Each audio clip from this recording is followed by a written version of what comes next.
বিএনপির ভারপ্রাপ্ত চেয়ারম্যান জনাব তারেক রহমান ঘোষিত রাষ্ট্রকাঠামো মেরামতের ৩১ দফার ভিত্তিতে একটি সাম্য ও মানবিক সমাজ বিনির্মাণের লক্ষ্যে ময়মনসিংহের গফরগাঁও উপজেলার পাগলা থানাধীন দত্তের বাজার ইউনিয়নের ১ নং ওয়ার্ড বিএনপি এবং অঙ্গ সহযোগী সংগঠনের উদ্যোগে এক উঠান বৈঠক অনুষ্ঠিত হয়েছে। এই বৈঠকে প্রধান অতিথি হিসেবে উপস্থিত ছিলেন বাংলাদেশ জাতীয়তাবাদী স্বেচ্ছাসেবক দলের সাবেক সহদপ্তর সম্পাদক ও ময়মনসিংহ দক্ষিণ জেলা বিএনপির সদস্য মোহাম্মদ আখতারুজ্জামান বাচ্চু। বৈঠকে দলের কেন্দ্রীয় কর্মসূচি গুরুত্ব তুলে ধরেন বক্তারা। বিস্তারিত থাকছে দিন মোহাম্মদের প্রতিবেদনে।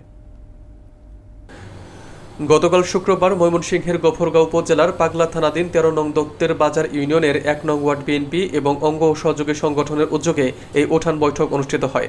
বৈঠকের মূল উদ্দেশ্য ছিল বিএনপির ভারপ্রাপ্ত চেয়ারম্যান জনাব তারেক রহমানের রাষ্ট্রকাঠামো মেরামতের জন্য ঘোষিত ৩১ দফার ভিত্তিতে একটি সাম্য ও মানবিক সমাজ বিনির্মাণের লক্ষ্যে কর্মীদের প্রস্তুত করা। উক্ত অনুষ্ঠানে প্রধান অতিথি হিসেবে উপস্থিত ছিলেন মোহাম্মদ আখতারুজ্জামান বাচ্চু, যিনি বাংলাদেশ জাতীয়তাবাদী স্বেচ্ছাসেবক দলের সাবেক সহদপ্তর সম্পাদক এবং বর্তমানে ময়মনসিংহ দক্ষিণ জেলা বিএনপির সদস্য ও সাবেক যুগ্ম আহ্বায়ক। তিনি তার বক্তৃতায় ৩১ দফার গুরুত্ব ব্যাখ্যা করেন এবং কর্মীদেরকে এই বার্তা সাধারণ মানুষের কাছে পৌঁছে দেওয়ার আহ্বান জানান।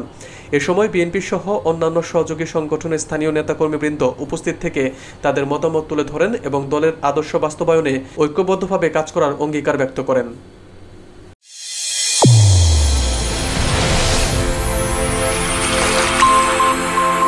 চ্যানেল A1 হৃদয়ের স্পন্দন।